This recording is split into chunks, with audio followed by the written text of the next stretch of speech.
Hey everyone. The novel I'm gonna talk about today is filled with conflicts. Nora is in a car accident and ends up in the hospital.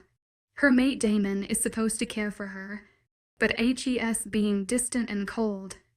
And to make things worse, there's tension between Damon's pack and Nora's brothers. How will Nora handle all this? And what about the war that's about to break out? Stay tuned as I share more about this jaw-dropping story. 21 The Alpha. I command Dylan to stand down for a second time, feeling the inner conflict rise within me. But I was just getting started. He groaned in my mind. You just want control so you can enjoy the kill yourself. That is so true. I'd extend, smirking, making him snort sarcastically. Asshole, he retorts. I know. I sigh, happily taking back total control of my body, relishing the power coursing through me. Please, my Alpha, have mercy, the female victim cried, her face horribly scarred and blood mixing with her tears. I snapped my mouth in her direction to signal her to shut up. She obeyed for the most part but carried on sobbing into her arms, trying to muffle it with her torn rest sleeve. I was on the edge of losing my last bit of patience with her, my violent tendencies threatening to take over. Suddenly, her hair tie snapped, and her elegantly smooth, dark chocolate hair came tumbling down. Her hair clung to her skin where the blood was still fresh and oozing from her wounds. Her cries slowly filled the room as my eyes betrayed me. Her head rose timidly, revealing a totally different facade. Her dark knife-like eyes sliced me with such a heavy amount of astonishment from her tear-stained face. It nearly churned my guts. Her plump baby pink lips were now cracked with both dried and liquid blood, just as much as her eyes were. Somehow her face had evolved into Nora's. The same dreadful eyes with dilated pupils, petite nose, crisp lips, high cheekbones. I growl from this sick joke, and lash out my anger on her face. She screams out, covering her face whole. The sound of the cell door opening was muffled by her screams. Alpha, my warrior, bowed from behind, his obedience clear in his posture. By bark, as I faced him in my wolf form, my impatience evident. You had asked me to remind you of Mr. Jackson. He spoke deeply, crossing his hands down in front of him. I snarled back at the wailing female, silencing her loud screams into a muffled sob once again.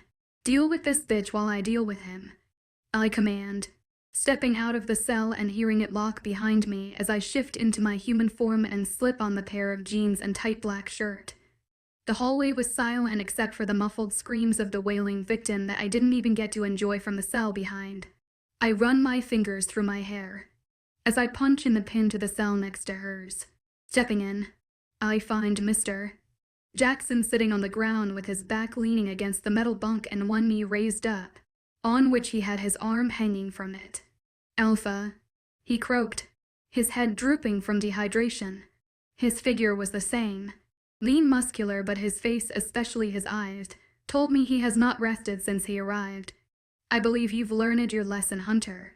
I asked calmly with my hands crossed behind me. Are you ready to take your position back? Is that your decision or my brother's? My Alpha. His eyes shone glumly to mine. I grinned, knowing he was going to reply like this. What do you think? I would have listened to him even if he wanted to. I sneer. His choice is futile against mine, and he knows that. My grin drops after the last line, and surprisingly that's when he grins. How about the Luna's decision? Doesn't her word hold the equal amount of power as yours? I find it hard to believe she has asked once for me. My face whitens, my jaw clenched so hard it goes rigid. I roll my palms into fists behind my back, attempting to hold back my punch. Lumai as, what's wrong, Alpha? He asked humbly, his hand dropping from his head. I frowned disapproving, and instead of acting out, I angrily step out the cell and holler out to my warrior to get their asses here. 5 of my lower-ranked warriors approach me jogging, and at this point, I didn't seriously care who came. Do what you must. I don't fucking care what, but make him obey me. I hiss and they bow in a single union. My pace quickens as I dash out the cell with his words twirling on my mind, messing with my mind circuit. How about the Luna's decision? Doesn't her word hold the equal amount of power as yours? Like hell it doesn't. I wanted to scream that I didn't know why. Not even a word came racing out in a moment. His words stung like acid, devouring my brain and melting my judgments, and while I remained quiet. What the fuck is happening to us? I asked Dylan, who had blocked me out since the encounter with Hunter. That wussy. I jog up the stairs and into my study, luckily on the opposite side of the house from the bedroom. Yanking my phone from charging, I make a call to have a word with Hunter's brother. Like usual, it goes to his voicemail at the most worst timing ever. Swearing, I slip it back into my jeans pocket and collapse into my chair, sighing frustratingly. I comb my hand through my hair. Leela. Seconds later, a petite figure in a worn-out mint summer dress and white cardigan appears at the door with her black hair tied her head in a sloppy bun, held together with a pencil. Why, yes, Alpha. Leela bowed quietly. Nerdle, call some of my girls over right now. I yell, grabbing my chair's arm with my claws, threatening to appear. She flinched from my sudden tone. I was waiting to hear her mutter a word of protest or even mention the Luna. Internally, I dared her so she could see what I would have done. Why, yes, of course. And, my Alpha, she stuttered in Italian, leaving after bowing timidly. I smirk from satisfaction. I had proved Hunter's words wrong. It doesn't change anything. Nothing. The sun will go up the same during the day and will fall for the moon to arise during the night. The star can't do anything to change it. They're useless without the sun and the moon. They're the rulers of Earth. A new member of the pack won't change nothing. Even if she is the Luna, just can't shine without me. Her mate the Alpha. I'm the ruler of the pack. I draw the lines and make decisions. Her arrival doesn't change shit. I was getting up to get my chair when the door flew open. My most current ex enters from the door frame dressed in nothing much than a fancy silk candy stripper uniform that ended by her mid-thigh with 5-inch heels. Stephanie. I purr, my eyes popping from her figure. Her waist had gotten skinner, but her chest had just grown twice the amount. Most likely from her bombshell push-up bra. The one and only darling. She winked flirtatious lie. Her smile promising 1% faction guaranteed. She curls her index finger in my direction, daring me to approach, eyeing her legs and working up. I make my way over. Just when I was about a hand's distance away, I grab out to her waist, pulling her closer. Oh, She bites her lips innocently from against my neck, smirking devilishly. I hoist her up in my arms. Isui Mankatu. I missed you. Dylan growls, but blocking him out just like he done. I return to the present. I carry her to my room across the hallway with her hanging from my arms and hard chest pressing next to my chest.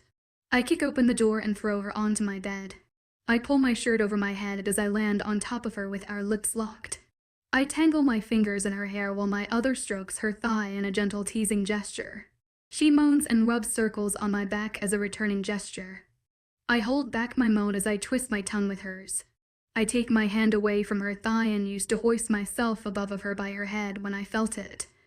With the eye pry off her mouth and look up to see an Alec crescent, moon-shaped necklace with a tinier stone filling. Just laying here. It had words the words she is too fond of books, and it had turned her mind upon the stone. Like fog. Her scent quickly spread over my senses like a sheets of mist, clouding my mind. Pictures of her face erupted before my eyes. Fuck cock kai. I breath. What the hell? She exclaimed, snatching it from hands and tossing it hard across the room until it hit the wall next to the bathroom. The sound of glass shattering exploded like a bullet as it dropped dead to the ground. I freak out, and jump of her and stride across the room in the direction of the pendant. What the hell am Alpha? You call me Alpha. Only, I growl, kneeling down to the ground by the necklace.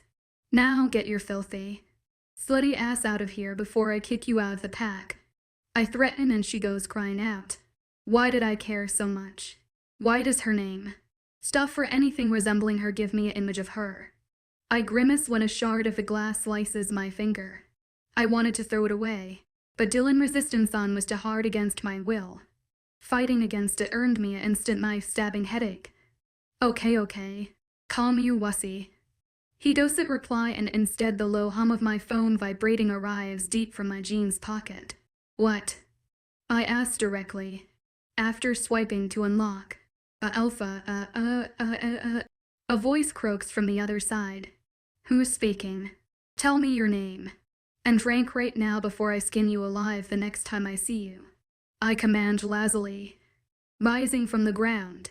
There's been an accident, he says, breathing heavily as if his life depended on it. Report it to your local beta or my head beta. And fail handle it. Don't call me again. I was about to disconnect the call when he adds, it's the ELL Aluna. SSNN ought respond in ain. He adds, before the call goes cold. Hello. I ask again, but before I could reply, my own heartbeat quickens to such an extent it felt as I had just ran a jog. My breathing comes out hard and raspy, difficulties increasing with each breath I take. What's going on? Before getting an answer, that's when I crumble to the hard ground, banging my head and plunging into the darkness. 20 to the deal by silence. The strong fume of sterilized needles and hard, cold-grown coffee was the first to hit my nostrils, telling me automatically I had ended up in a hospital. My body felt stiff as a wire and too exposed without the sense of familiarity of my own clothes. It's like an insect clogged inside a petri dish, seconds away from dissection. Coldness flushes over me, leaving me just as feverish and delirious as expected. My throat's sandy texture, forcing to be silent. After realization, I recognize the second most strongest scent of no doubt my mates. Wait, hold up, rewind. My mates. I pry apart my sandpaper-like eyes, to the shine of white light. Slowly and gradually, my eyes adjust to discover the white light as the ceiling of the white room I was in. The light was just sunlight, was just starting pour in front of the window. Damon was nowhere to be seen, just like anticipated. I snort. HED most likely be too busy fucking with some newly hired nurse that's on her lunch break. In the closet behind the clean agents to give a shit. I glance around to check my surrounding out to see nothing surprising. Several different heart monitors were attached to my heart from under my crisp paper, like robe and ivy drips decorating my arms. Needles just adore me. There was even a blood bag hiding on the stand behind another new ivy bag. God, what happened and how on earth did I land up in a hospital? I slam my head backwards on my pillow. Does a red pickup truck crashing into us and causing our car to tip over ring a bell? June suggested, and my eyes perks up. Never mind, you probably wouldn't have. Aw, thanks for the reminder. Bitch. I soft but end up wincing. My intestines felt like gush and I suddenly, but not surprisingly, felt like I wanted to vomit. Ouch, I hold my head painfully. My head throbbed, and ached with each pulse. You could get the scene by now. Tears were blurring my visions from the pain when the door flipped open and a scrawny petite nurse came strolling in. I snuffle my tears as she walks closer and sets the tray with a jug of water and new ivy bag down on the table by my side. She was a brunette in a tight white dress with a plunging neckline into high to be a loud skirt. Her uniform's first four buttons were unbuttoned, making her neon bra sharply visible, suggesting the type of care I could most likely get from here. Excuse me, nurse. I ask. Can I have some painkillers for my head, please? She looks up and flashes her copper-plated eyes with sharp winged eyeliner in my direction. Forgive me, Luna. I can't prescribe any pain meds without a doctor's prescription. She spat. Oh, could you probably then, I replied, but ask for a glass of water. She had already trudged out, shutting out my loud calls. I was talking to you. Why does our mate have to have such bitches for a pack? I ask June, as a single tear falls down my cheek. I don't know. I'm gonna give Dylan a fucking piece of my mind next time I see him. I swear. She growls. Who's Dylan? I sniffle Damon's wolf. She sighs. Trust me when I say HES not as half as mental as Damon. I can't promise that. I confess. I've barely talked to him and I know nothing about him besides the fact HES an ass. I don't blame you, girl. She also confessed in a delicate tone. HES treated us both badly in ways that I wish you could me control so I could show that prick who's boss, but you're just too nice for that. Thanks, June. I smile sadly with tears nearly draining my eyes. I was right. I'd choke in between tears. I was right, I would be forgotten in a hospital bed without my mate, and that day had come. Instead of hearing June's supportive and comforting words, I got the opposite. Sip it happy meal and play dead, but with your ears open until I say so. Dylan's coming closer. I didn't need to be told twice. It was like those days when I was younger and pretending to sleep when actually I was awake and doing late night reading. Whenever's Avier's footsteps would live around the corner. It slipped the book and flashlight under my pillow whenever HED creaked the door open. Unlike those times where the hinges of my door would quietly creak open in spite of me not hearing. Here the door was literally thrown open with a loud bang sound from hitting the wall, probably intending to wake nearly half of the floor. I myself nearly flinched, but June's restraint was just as solid as steel. The second the door swung open, the most unbearable scent came along and immediately started to crawl under my skin. Besides his scent, Cadeness was the second I could recognize, leaving the third unit unfightable. What do you mean by unconscious? I hear him growl. I could imagine his perfectly sculptured face with anger, his brows furrowed, his angelic lips twitching from the edges, his dark hair tousled. Ugh, get HH. I cowled and get his damn picture out of my mind. I mean what I mean, Damon. She's unconscious, said the anonymous person. His voice was deep and slick like I heard it recently. His name was on the tip of my tongue. See, she's really unconscious. The person sighed tiredly. I could almost imagine their faces twisted in my direction, trying to study my facial expressions. Lucky for me, I had taken drama classes. Tutto bene. I heard you, he snapped, saying the first part in a different language. Italian stupid. June rolled her eyes. Ours makes Italian and he runs an Italian pack. I wouldn't be surprised if he were complimenting us. Why did I black out when her heart was responding? I could almost vividly see his fist clenched by his side and his anger boiling out. For a second, I nearly forgot my charade of sleeping. Him blacking out because of me. The person sighs again. I ran some tests on you and her, and the results were identical. That's proof her brother's theory about the souls being knitted together. Your souls are indeed woven together and it's impossible to break the connection. Pain inflicted upon her will have just as much of an effect on you. As much of pain inflicted upon you will have on her. He paused. It's just like Bond with her brothers, but maybe stronger in a sense. Son of a bee, he pauses, and yells frustratingly. I could imagine him running his hand through his delicate waves of softness. Stop thinking of his hair. I scream. So why? Not my fault, he has extremely good-looking hair. June defends. Any way to break it. Kata asks optimistically, unlike Damon, who wasn't uttering a word. Nope. Sadly, there's no way. Wolf bonds are impossible to break and decide that.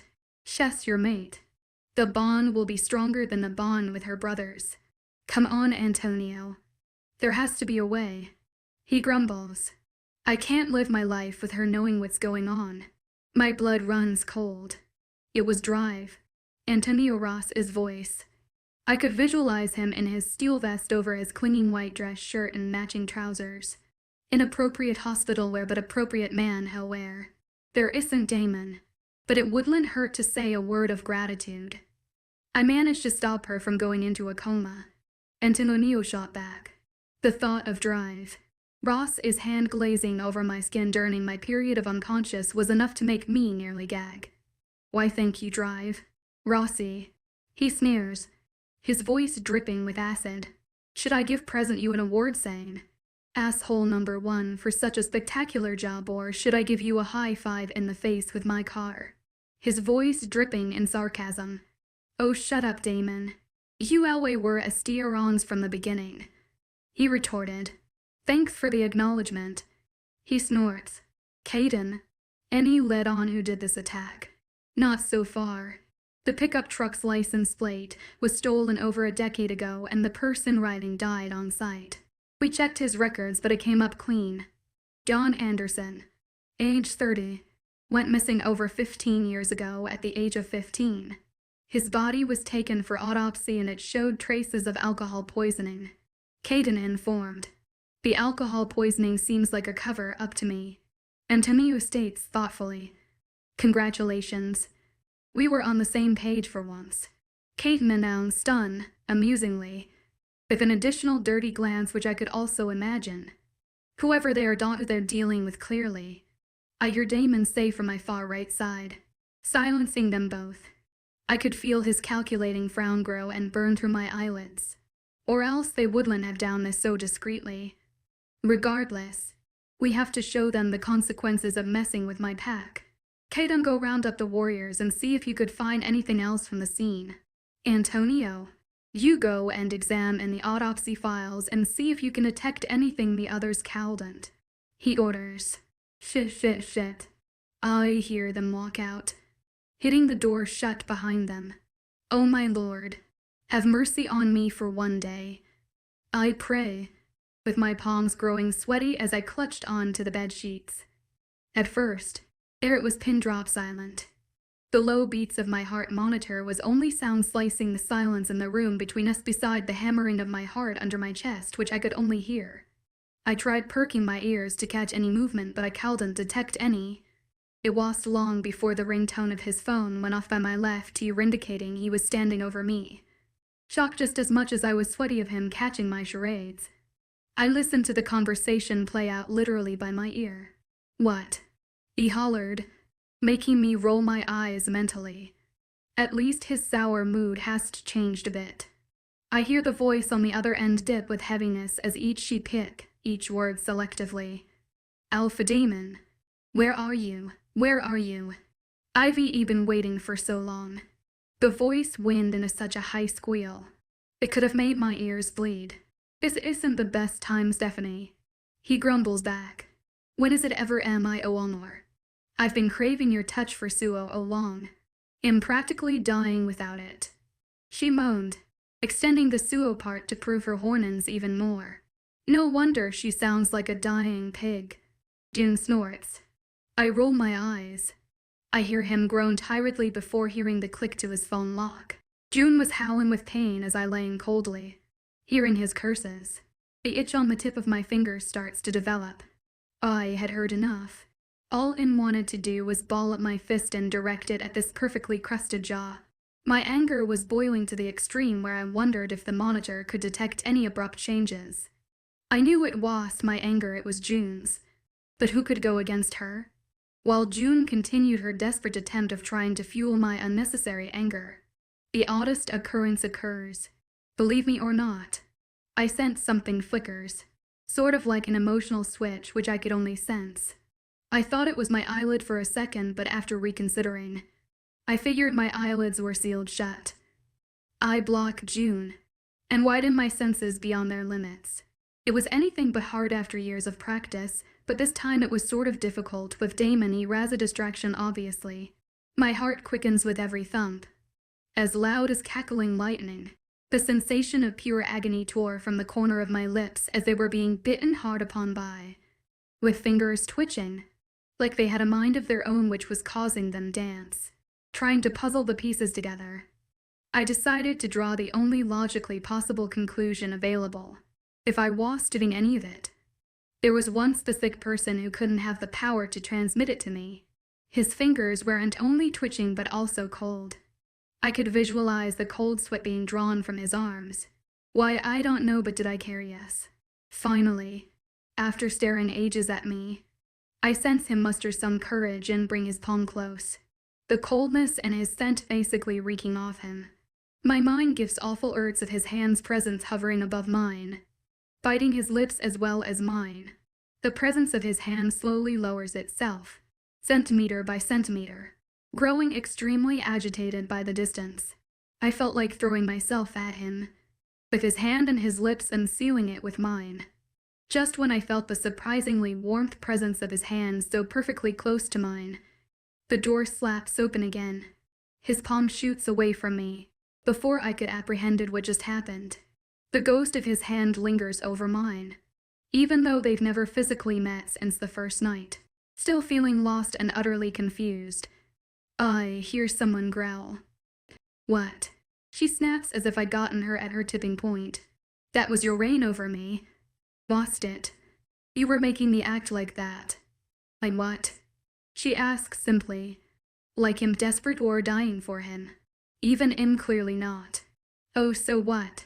Suck it up. I'm only helping resolve your mate issues, she exclaims before blocking me. Nora.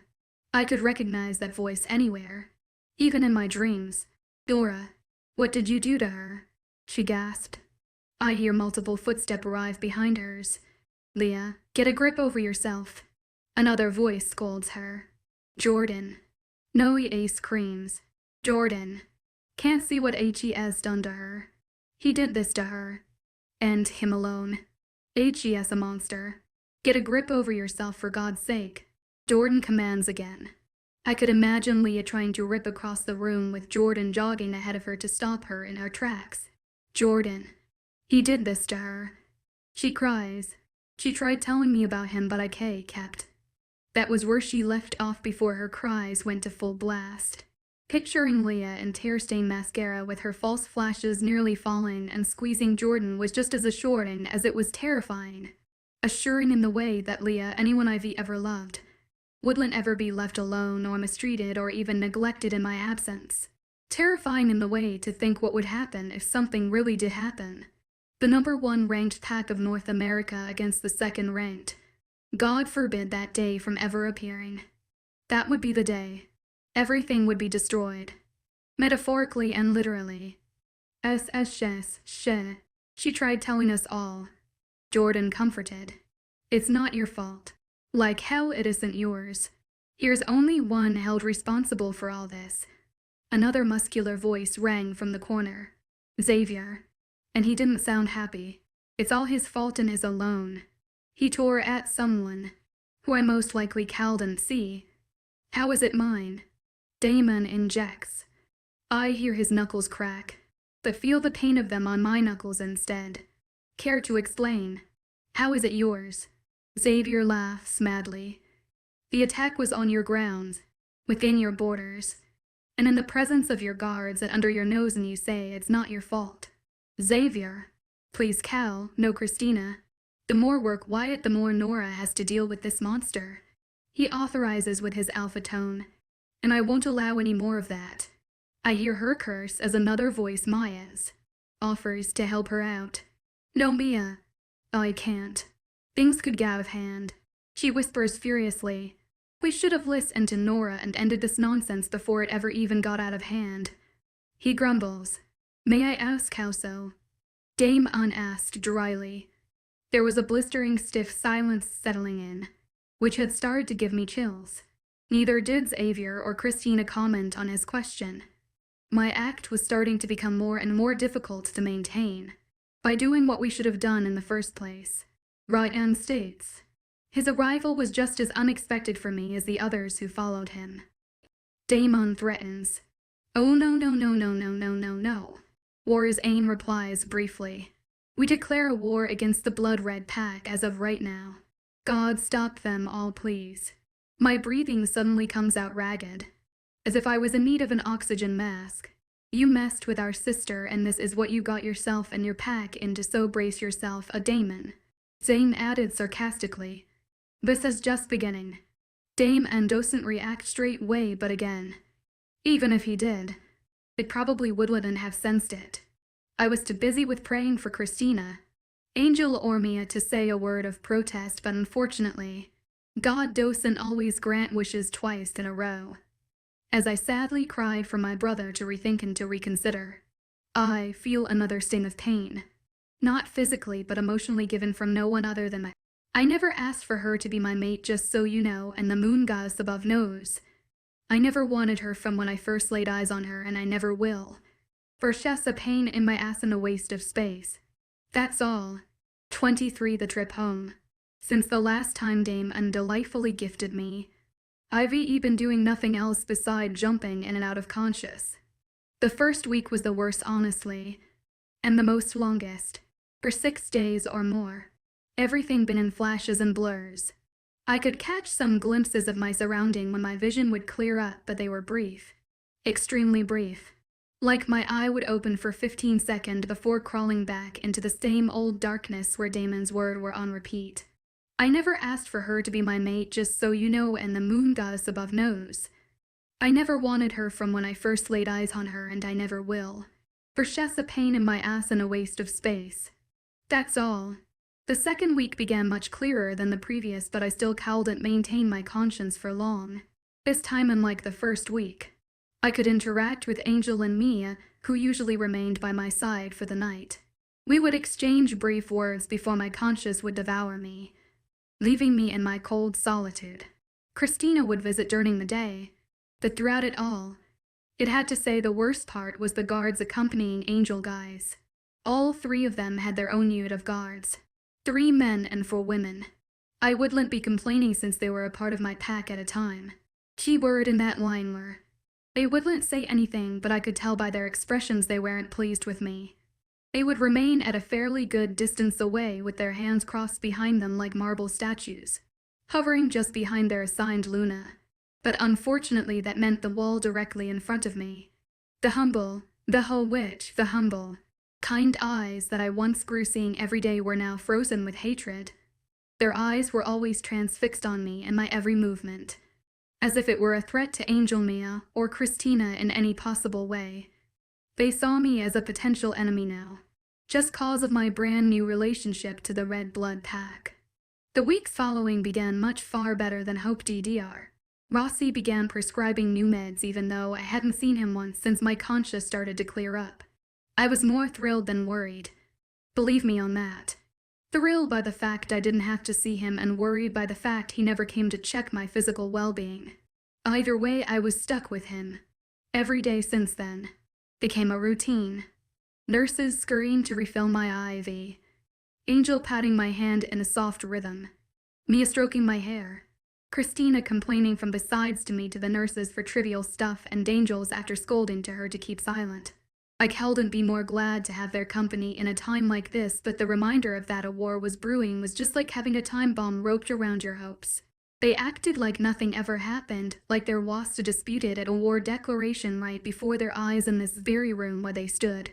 I figure if they could act like that, so should I. Even if no words were exchanged. That didn't change the atmosphere whenever a nurse or anyone from the hospital would walk in. The way Angel guys would straightly and flash their eyes at the person with rage and act natural doing so. The way the guards would shift their eyes from mine and sharpen their split second, secretly awaiting to use a single wrong move as an excuse to tackle them. A war was in play, but I couldn't help but feel guilty for it. You couldn't change shit even if you wanted to, Nora. My wolf June would tell me. I had no choice but to oblige even if I opposed it in every way. Around my 4th week, after I woke up to my soft strokes and Christina's metal-like grip, I had no choice but to suck it up and confess. I know there's a war in start, so you guys can stop acting like everything normal, cause I know it's not. I say brittle lie, slamming my head against my pillow. Maya's palm stopped midway before she pulled back completely, eyeing Christina, who was glaring at her for a false hopeful response. Christine opened her mouth but was left hanging. Can you all please step out for a second? It was neither of them who had said that. It was Angel, who was slumped in a chair hidden behind Christina, her eyes unwavering from the ground, as she waved her hand as a final dismissal. But Luna, the blonde-haired guard from Maya's crew, spoke. It's highly unsafe. You could. I don't need to be provided with any explanation on why I can't speak to my sister. Law alone, mister. Call in. She replied in a harsh, accusing tone. You're all dismissed for now, and don't worry. It won't be any longer than a few minutes. She provided sorry.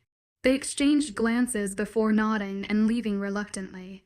The second the door's hinges creaked shut, all 3 of them eased down, their sharp fixed posture slipping down with ease and their rigged gaze softening back to their comforting way. You have no idea how hard it is keeping up with a facade like that. Mia complains before leaning back tiredly. Tell me about it. Christina replied, following her actions. Angel remained unchanged and unfazed, slumped in a chair. What are you guys talking about? I asked, eyeing them both suspiciously like they had committed a felony. Nora is so rich, Nora. I was going to ask how you knew about the dispute, but I'd rather speak and inform you first before you can tell us how you knew. Angel instructed, looking at me now. I nodded simply to keep her going. We want you to know, Nora, that we all oppose this war just as much as you do. We know the consequences of what this can bring on both packs, but your brothers, she sighed. She gripped the chair's arm for support as she heaved herself from the sunken hole she had made. Are just as caught up in their ego as much as Damon. Christina filled in. Agreed, Mia chided. I muttered dumbly. They mean, Angel spoke, glaring at them, that your brothers are a bit clouded by their emotions at the moment. What does that translate into? I ask, Calden finding any other clear explanation hidden amongst those words. Which she means, is that because of this car crash incident and you being in the hospital and whatnot, their protectiveness has just gone to the next level? Christina restated. They blame Damon for not being good enough to protect you, Mia added. But it's not his fault. I exclaim a bit louder than necessary, as much I hate to admit. He had nothing to do with this. Try explaining that to your boss. Christina rolled her eyes, smirking, giggling madly. What is she? I asked out loud. Drunk. As much as I hate to admit this. Am dying for a glass of wine here. She scoffed again. Her doctor allowed 3 glasses a day. Mia leaned forward to inform me lowly. She's on her 5th only, regardless of her drinking issues. Angel twisted her eyes from Christina, disgusted. Nora, all we can say your brothers weren't happy with whatever happened. Their emotions clouded their judgment too quickly for them to process anything. What they said was out anger, so there's no more.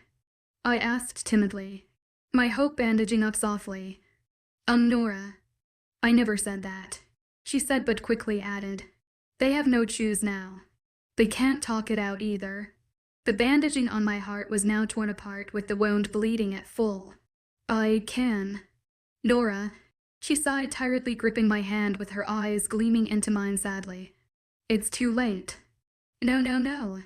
I refuse to believe that, I said, twisting my hand away from Angel. Her hazel eyes falling with more dejection as I pulled from her.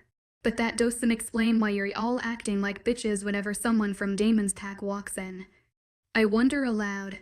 Hey, language, Mia exclaims while Christina snorts. Angel carelessly ignored them both. We're just as helpless as them. If an alpha declares a war against an opposing pack and his Luna is against it, what does that tell the pack? So we have no choice but to act like this. A moment of silence falls between us. Angel remained gazing down, sinking back into her chair, while Christina was too busy giggling lowly for no apparent reason, and Mia watching her with an amused glint in her eyes. We kept that way till the same brunette nurse who I got unused to seeing mostly every day, but not befriending since the first day I arrived here, came strolling in with the same flirtatious sway in her hips. Some things never change. This time it was Christina and Mia who were the ones to modify her posture, while Angel remained sunken in hers. Christina and Mia hated her just as much as me, so they wouldn't spare a second glance to show their hatred.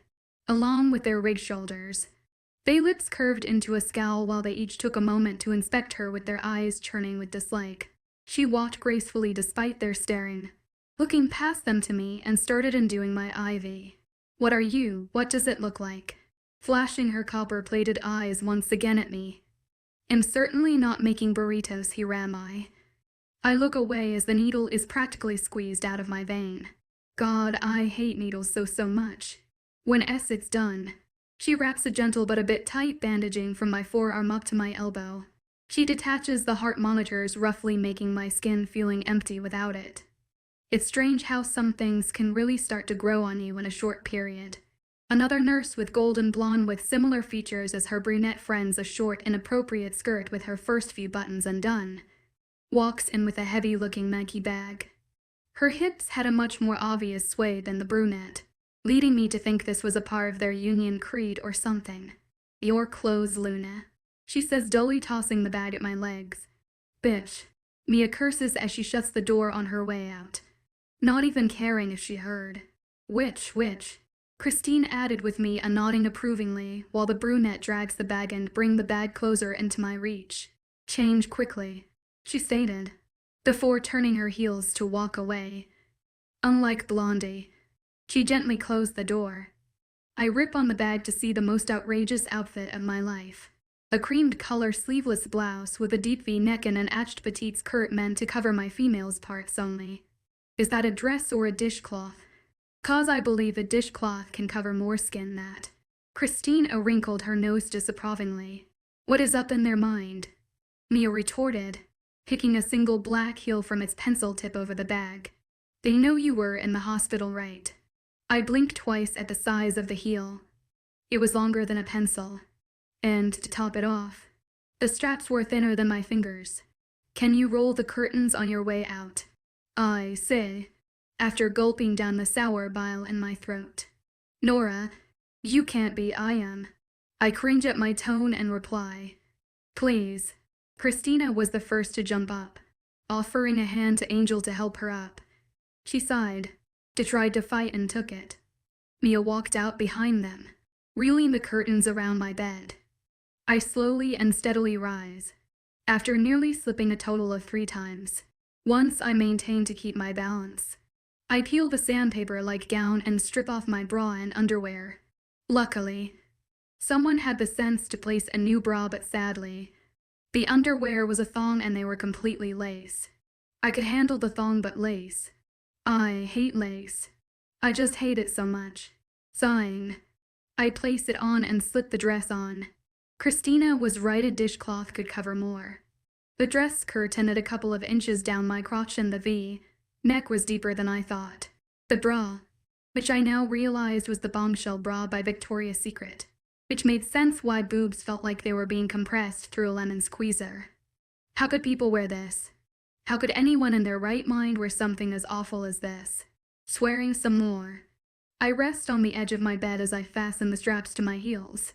I could walk in them, no doubt, but after lying in a hospital bed for over 4 weeks, now I was skeptical. "Come on in," I sing, combing my hair back with my fingers.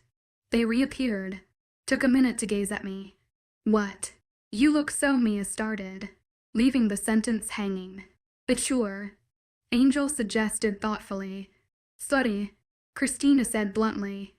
Angel and Mia turned to her with risen eyebrows. "What?" I meant it. "No offense, Nora, but it is. You look ready to jump the next man you see," she exclaimed. "But I guess you do clean up well." She shrugged. "Okay then. Someone please remind me to have a word with Xavier after this," Mia told Angel, crossing her arms. "Like hell change anything?" Christina snorted, resting on the other side of the bed. "Fine. I guess we'll change your wine limit to none if you keep blabbering on this," Angel threatened. "And I know where your secret wine stash is, so don't play games with me." "Oh, you are evil," Christine muttered, along with some additional swear words that were unsurprisingly unladylike. "Hey, Christina." I slap her arm. "What?" She turns. Language. "Oh, freaking quit pissing me off." She curses some more. I laugh madly. My laugh had infuriated her so much she went to attempting to pushing me off the bedside. "Enough playing around. The car is waiting for us downstairs," Angel said, hugging her arms around her large loose sweater. "Let's go." The moment those words escaped her mouth, the hinges of the door were thrown open. Curiously, all 4 of us scurried around the curtain to see where the sound was coming from, and here he stood, his soft matte hair slightly trimmed and ruffled to give an edgy appearance, and his large forest ties studying me. He was wearing a gentle beige vest with matching trousers that were popping from his rolled-up white dress shirt and black dye to finish the look. "Someone appears ready to party," he said in an accusing tone, eyeing me carefully from my head to toes, his hands hanging loosely from his trousers pocket. "I could say the same about yourself." I start, all dressed up and formal, where despite knowing you're most likely going to be spending the next date, are working in a hospital dealing with blood, vomit, and whatnot. What a waste of such a fine clothing. I cluck. He arched an eyebrow. I assure you my appearance is none of your business. But answer this instead. Where do you think you're going? My arms link over my chest. Where else? Home. I don't think so. He chided, flicking his head to the side to reposition his hair. You still are. Do you dare oppose my decision? I threaten. Mia secretly nudges on my arm to sign me to be silent. No, Mia. You don't know him. I flash my eyes at him accusingly.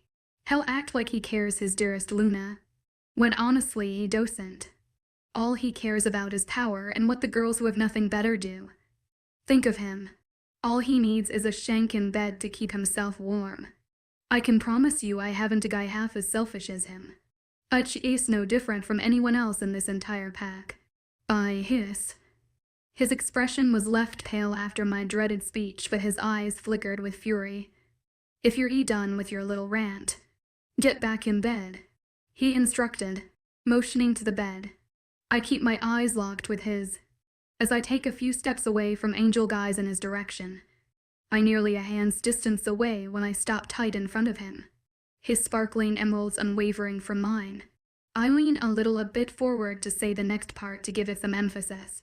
Don't tell me what to do, Mr. Antonio Rossi, for I can have you dismissed faster than you can process in your polluted brain. Now step out of my way. I croon sweetly but in a harsh manner, hoping he get the message. His infuriated eyes shone with a calculating gaze, but it dropped quickly. I could see his fist bulking from behind his pocket's fabric, but he didn't dare show it. He flicked around smoothly, leaving the door open behind. I burn holes behind his head as I stare at him on his way out. I clear my throat and drop my hands. Let's get going. Nora. Angel rested a hand on my shoulder. You did great. What do you mean? You handle that playboy like a pro. That's what she means, Christina exclaimed. I swear, playboys just have a perfume of their own. I roll my eyes while Angel lets out a low sigh. She looked exhausted. Bags hung under her eyes like a cloud of gray, and the edge of her eyes were a bit pink from lack of sleep. She could have fallen asleep on the spot if she were handed a pillow and blanket. As Angel had done, I rest a hand on her shoulder as I silently offer her help with walking. A faint smile appeared and she took it gladly. I wrap my arms around her shoulders as we all pass through the threshold into the abandoned hallway. Pacemakers, wheelchairs, and other specialized hospital machines were all perfectly lined up against the wall to form an arrow pathway for walking. There were no nurses idling and chattering in the main desk. No doctors scurrying to attend patients or filling paperwork. No family members socializing with each other. No elderly janitor scrubbing the floors. No nothing. If it weren't for the machines, I saw no difference in Damon's home in here.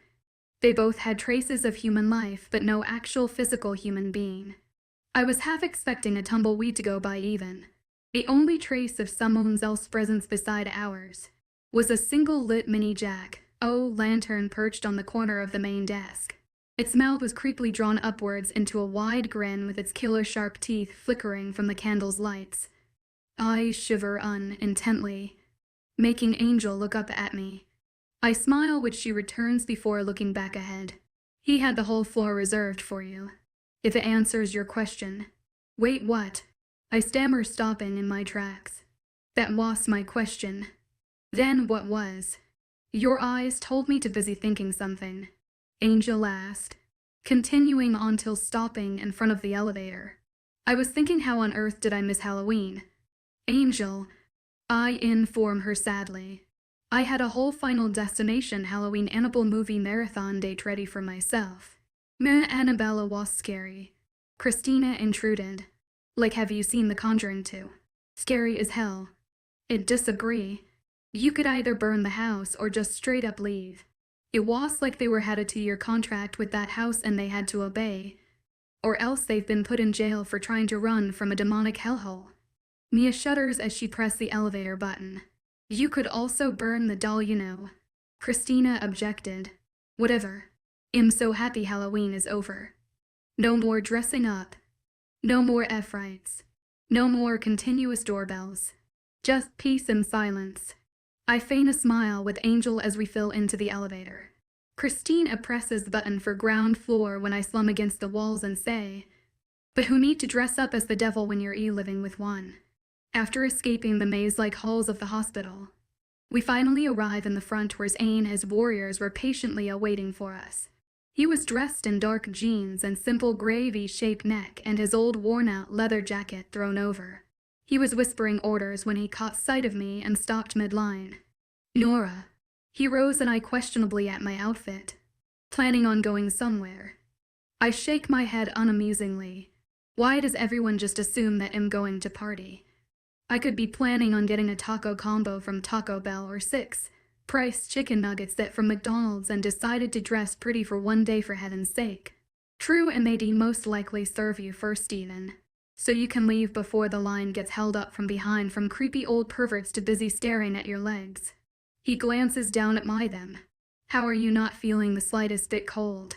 He shrugged off his jacket and slipped it over me. His familiar cologne like a haven for my old buried memories indulging my senses. "Merci." His radiant eyes twinkled while he wrapped his hand around my back, my brotherly gesture. "Let's get you home, Nora." I had dozed off into a blissful sleep the second before the engine was even started and woke up the second it died down, to see the landscape change from a scenic forest of evergreen green trees to a canvas of orange, red and yellow strokes mashed as one on the ground. "Where are we?" I ask in awe, unable to move my transfixed gaze. "You know this place, Nora," Zane teased, opening his passenger door as well as mine. I'll latch onto the car door as I step out, trying to rank through my thoughts as I tried finding a reminder or symbol of some sort to help with the process. I stopped looking around as my eyes landed on the house. It was big, no doubt, with dark wood for the walls and dark marble pillars holding for the structure and marble stone embedding on the porch floor and pathway down. My mouth groups to an O from recognition. "This is Father's old farmhouse, isn't it?" I gape. "The one where you had your 9th birthday party and where you dumped Pepsi over Hannah Miller's head for taking your slice of cake." "I think that's about right." He winked before trudging up the stairs with Mia intertwined in his arms and Angel and Christina following behind. As quickly as I could scurry my heels, I also trudge up the stairs careful of not scraping my knees like I had done on numerous occasions. As much I felt good to be back, I couldn't help but feel a pang of sorrow. Yes, this was the house where I had most of my birthday and where I was born in, but also this was the house where my parents were killed and or to restate burned alive in. After their deaths, Henry had the house rebuilt because it was my father's most prized and adored farmhouse. I never knew this was close to Damon's borders. I say softly once I enter the parlor, but the words end up bouncing off the walls louder, making me jump. "I forgot it did that." I grumble. "It's not that close." Ryan emerges from the top of the foyer dressed in a white pressed-out dress shirt with a matching blazer and pant. "Someone looks sexy." I sneer, placing a hand on my lip. "Going to impregnate Angel now." He choked on his spit while trying to adjust his cufflinks. Nora, is so rare," said another surprised voice from the room behind the foyer. Xavier appeared in dark pants and a white shirt with his hand vigorously rubbing his dripping hair with a towel. "What are you going here?" He genuinely sounded shocked. "You're not supposed to be here." I had strictly told Zane. Thanks Xavier for making me feel so welcomed. "What would I do without you?" I reply sarcastically. For the first time since I wore my heels, my knees felt weak. "Xavier, I can Ain ran in with me and nowhere in sight." "Knows Ain. I had trusted you and strictly forbid you from bring Nora here, and this is what you do. You did the direct opposite of what you were supposed to." He screamed. "You know there's a war coming and you brought her here." "Brother." Calm in a split second, Ryan had ran down the stairs to be at Xavier's side now. Xavier shoved his arm from under Ryan's reach. His eyes were ringed with a golden ring, showing his wolf's grass growing. I opened my mouth to say something comforting when from the corner of my eye I caught some unsettling movement. Her large hazel eyes began to flicker open and shut, while her final word, my brother's name, came out slurred as a faint whisper. Her grip eventually gave up from the railing, and as her body swayed side to side, her weight became an anchor, pulling down in the direction of the stairs. My mouth hadn't even shaped her name yet before her body came tumbling down. 20 for the trip to hell. God, how long has it been? Christina asked a little too impatiently. She brushed her hair back gracefully before waving Maya's hand away from her shoulder irritability. Ryan was leaning against the wall with his head down and arms tightly crossed, his focus and eyes unwavering from ground. He seemed lost in his own world where he blamed himself alone for her condition. His crisp coat had rows of wrinkles running down in lines, and his once perfectly white shirt now stained with drops of blood. I gave his shoulder a tight squeeze while showing a tight smile when he looked up. He didn't return it, but instead looked questioningly at me. I couldn't find any words I wanted to share or either comfort Ryan with, unaware of how he might take them.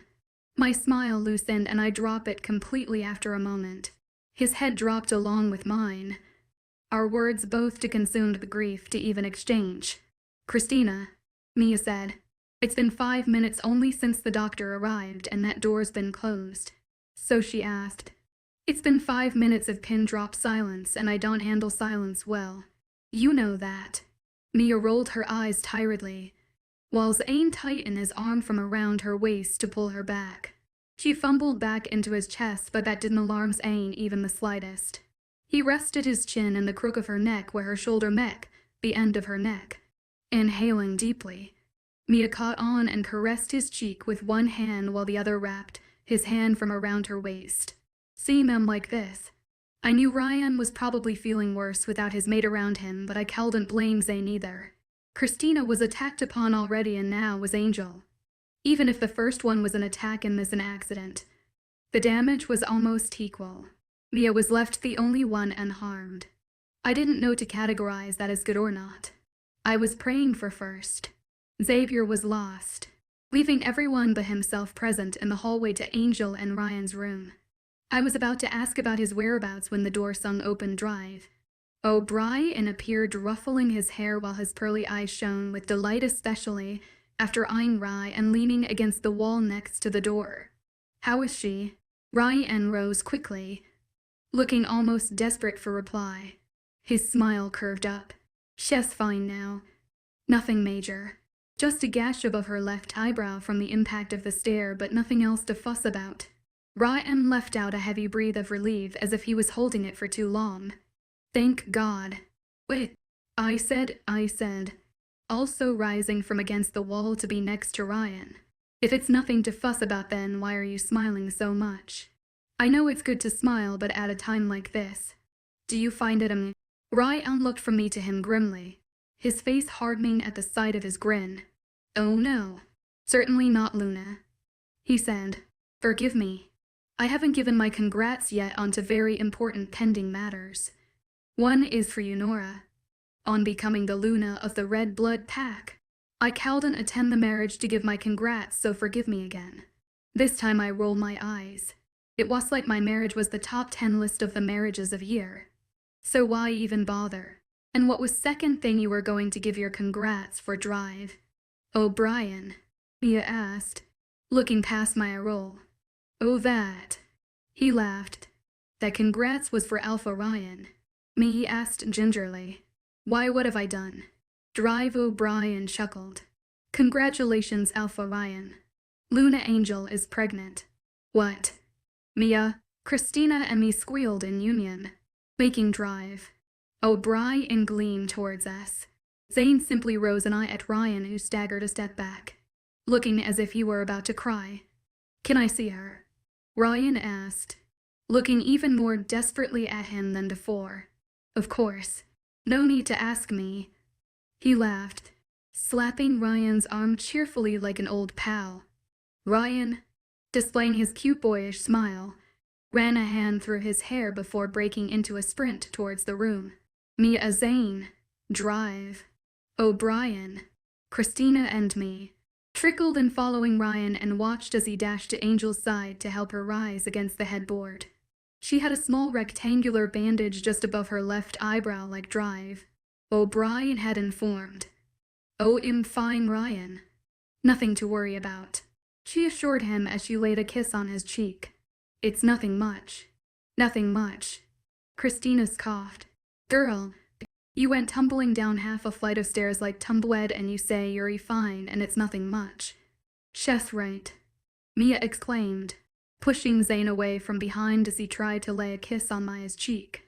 "You could have seriously been injured." "Not injured as much as me right now." Zane grumbled under this breath.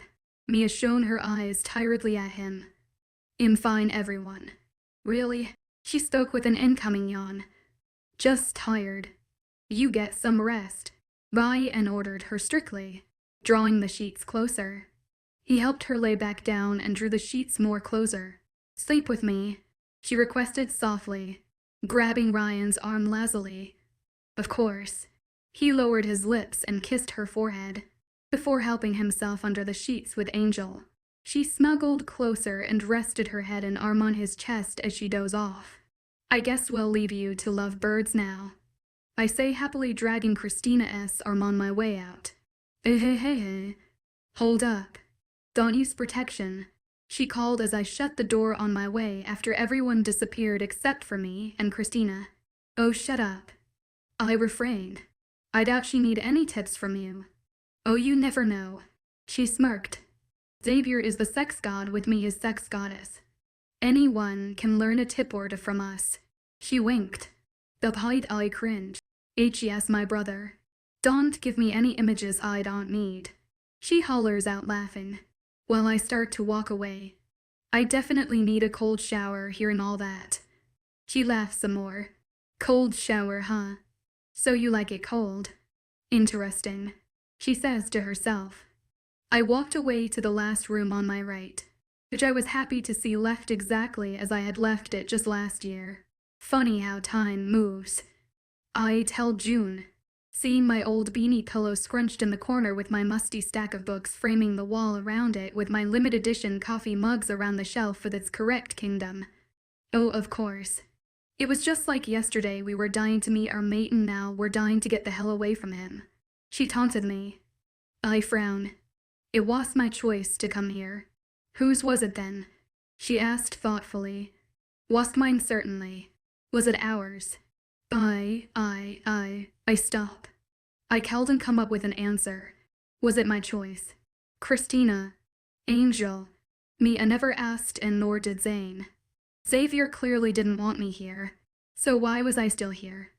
I don't know, Jin. I confess. I honestly don't know what I'm doing here. I shouldn't be here, no one wants me here either. So what now? What's your plan? I could talk to Mia. No. She sung. They'll tell you what you know. You're gonna shower.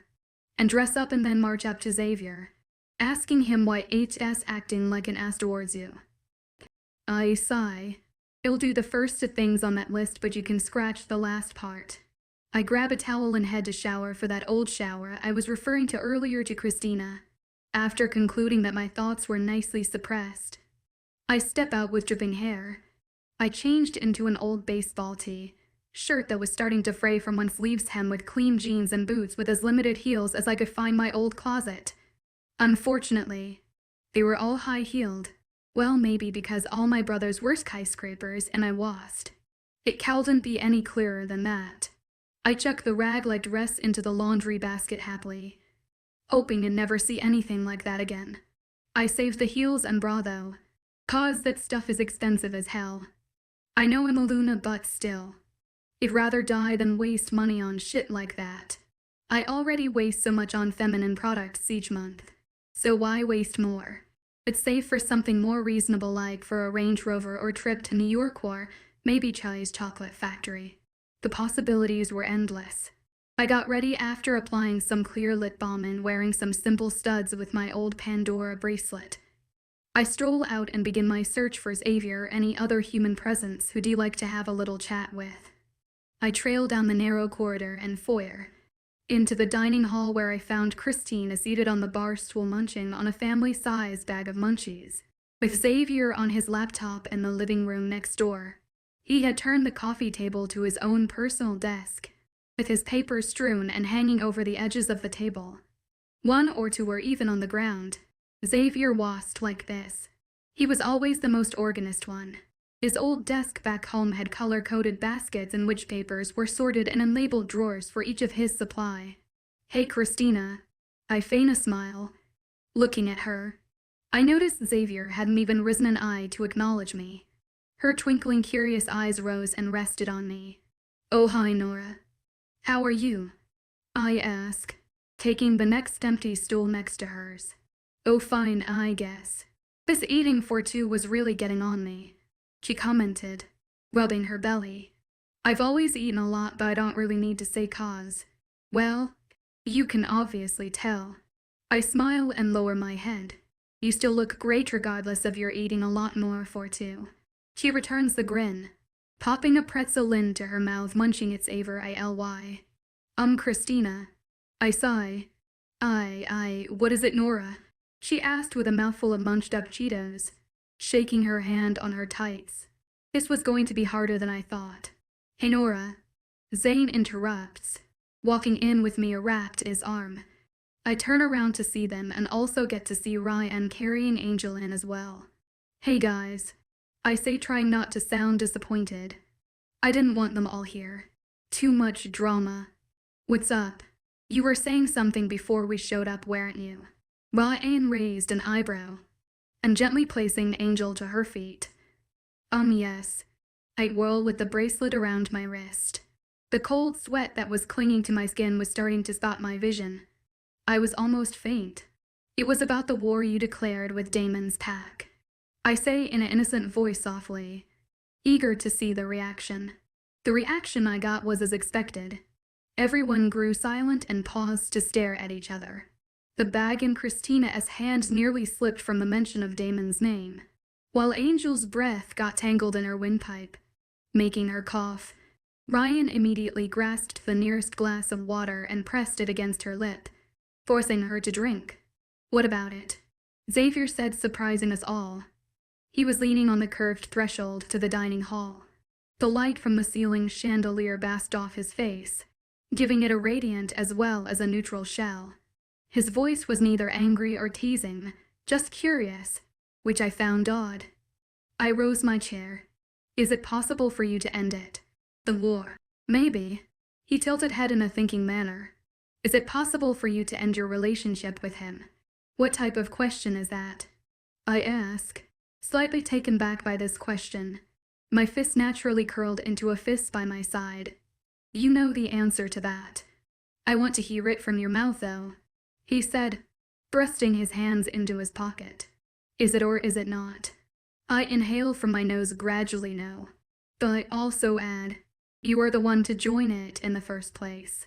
If it weren't for you, I wouldn't have even known him, let alone even live with him. If it weren't for you, I wouldn't have even been married to him. If you're planning on pinning me for the reason all this, it isn't going to happening. I never said I was pinning all this on you, Nora," he said gravely, moving closer towards me. "Then why even ask that?" I accuse, throwing my hands up. "If pinning this stupid war on me was your plan, why even ask if my relationship with him was breakable when you clearly know it isn't? It isn't my fault, nor is it his, that we're mates. It also isn't neither of our fault if you, or if anyone, had or has a feud with him. Even that dumb accident was yours to blame on him, but somehow you managed to find a way too. When will you get it, Xavier? It was your business to prod him, but yet to choose to for some reason." I look him dead into the eye. Nora," he said in a softer tone, stroking my cheek with the tips of his fingers, pulling my eyes to his. Some way, he had found his way from the threshold to me under a few seconds flat. My eyes were starting to well with tears. Not from sadness, but anger. "If your relationship with him is just as unbreakable as you make me believe, then trust me, this war is too." But I stepped back from his arms. "I never made you believe our relationship is unbreakable. I just said it was." He studied my expression with great curiosity. "Nora, the way you were taken back by my question and how you reacted told me everything I need to know." He brushed a loose bang behind my ear, which was, my eyes widening. hoping he didn't get the wrong meaning. His smile curved up to the point where it resembled a grin. "It means my dear sister. You," he grasped my shoulders gently, "are on the early stages of falling in love." "No, no, no, no, no, no, no, no," I chant, pushing his hands off once and for all. "What?" he asked. "No," I exclaim. "Just no. Just no anything but that," I threaten with a wave of index finger before slamming it down.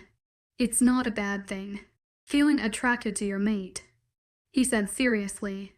"Am serious." "I got that part," I snort.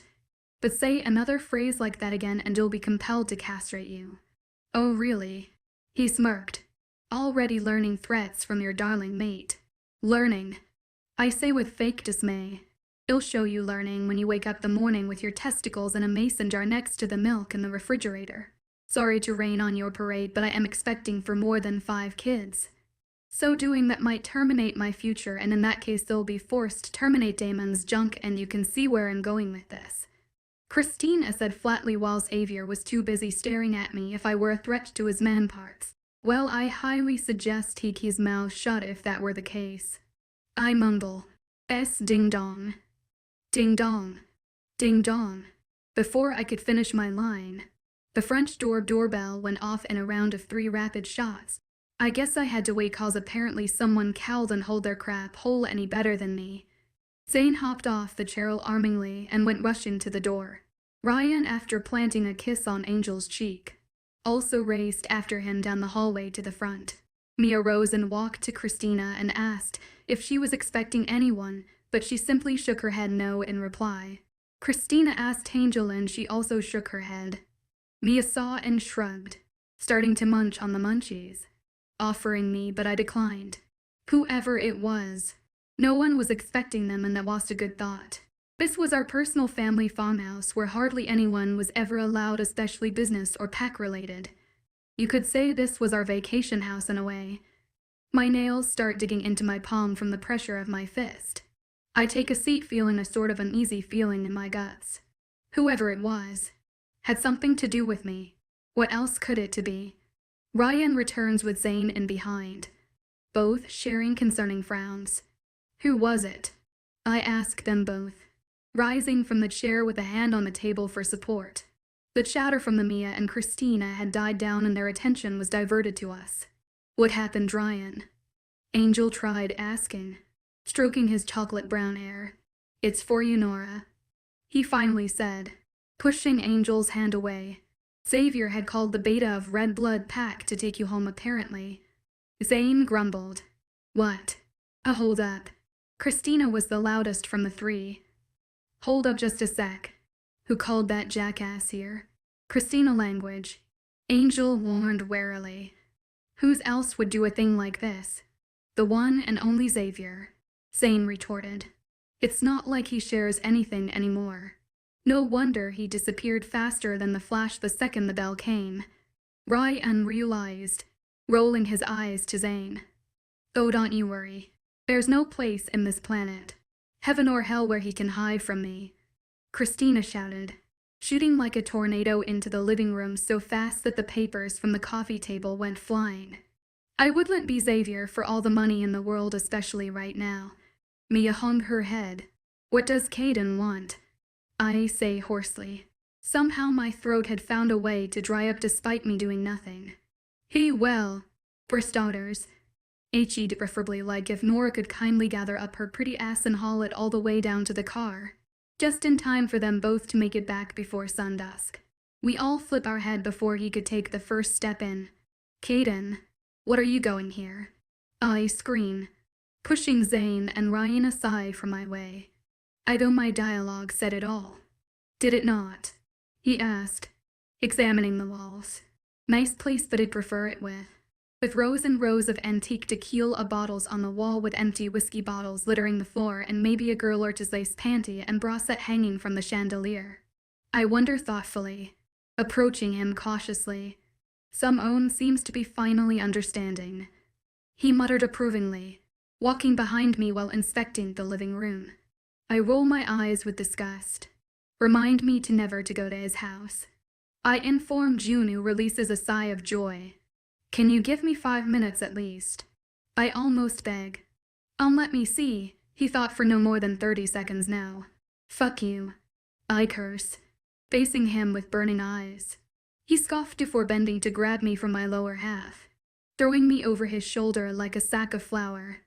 I couldn't comprehend anything before it actually happened. Hey, I exclaim, curiously beating his back. Put me down. Ryan. Zane. They watched at first and then even took a step forward to help, but something made their minds change halfway. They stopped in their tracks, watching me sadly being carried away.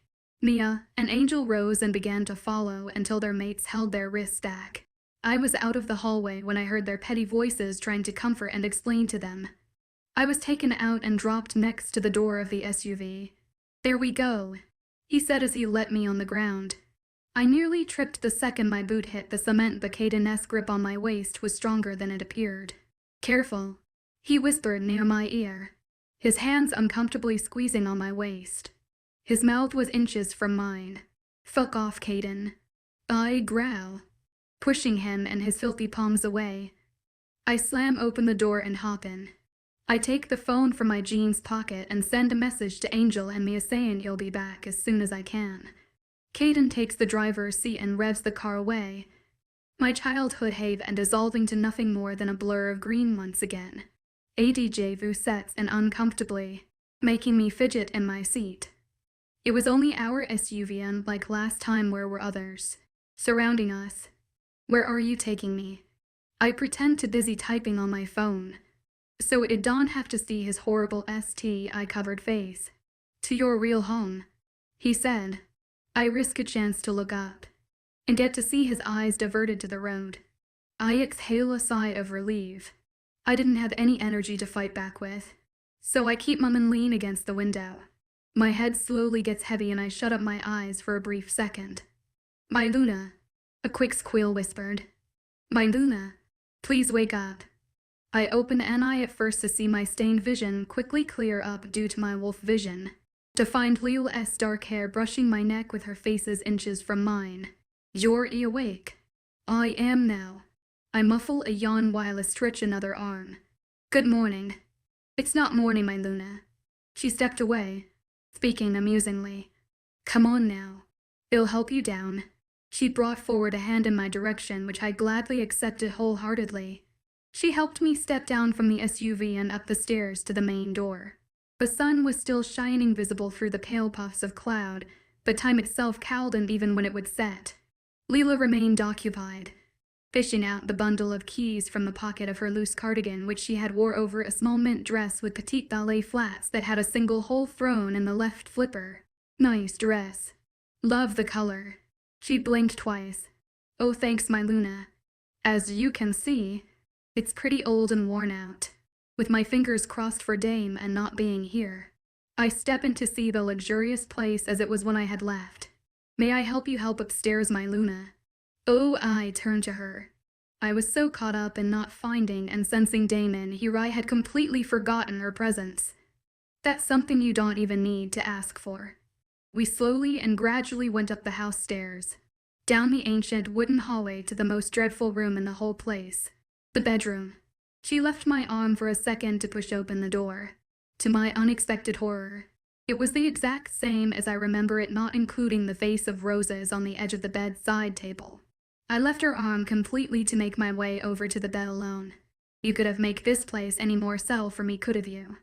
I asked her, after eyeing the flowers accusingly. She hung her head in shame, a deep blush appearing in the highest part of her cheekbone. Forgive me, Luna. It was a request. I wonder, stroking one of the petals. It was soft and delicate, just as my tone.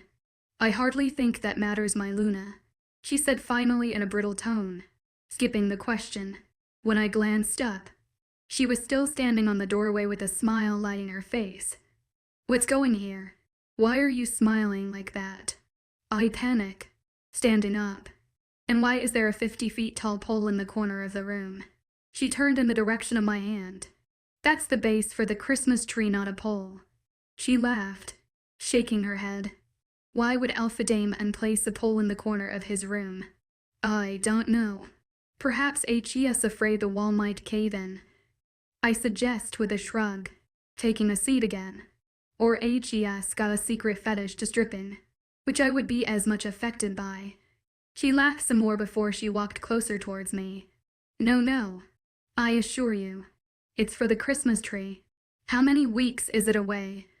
I ask, eyeing the pole suspiciously. Weeks, she asked, bewildered. More like in a few days, my Luna. In 3 exactly. Says what now? 3 days. I say, clicking my phone open to see the date staring at me stupidly. How long was I out? Leela bit her lower lip. A month. Give or take, but mostly likely more. Oh my lord. I haven't even gift shopping. I groan, cupping my head frustratingly. What am I going to do now? I wouldn't say gift shopping is the #1 priority right now, my Luna. Leela arched her eye. Then what is? I rise. There are 3 days left for Christmas and I haven't even started the list of presents to buy. And packin' list of people to gift, and you say it shouldn't be my #1 priority. Leela, look, not to be rude or anything, but I don't know of anyone in this pack that is in the spirit of giving or even gift worthy in receiving one from me. But there are some that are. I was just saying. Leela cleared her throat before she spoke softly. Dress shopping should be the top priority, with gift shopping second. Dress? Why on earth would I need a dress? I exclaim. She smiled gently. Then what else will you wear to your first pack appearance? Alpha Damon wished to present you to the pack during the Christmas party at the stroke of midnight, and wearing jeans and boots would be an insult, wouldn't it? Oh my, before I could even complete my line, I ended up falling back on my bed, groaning even more.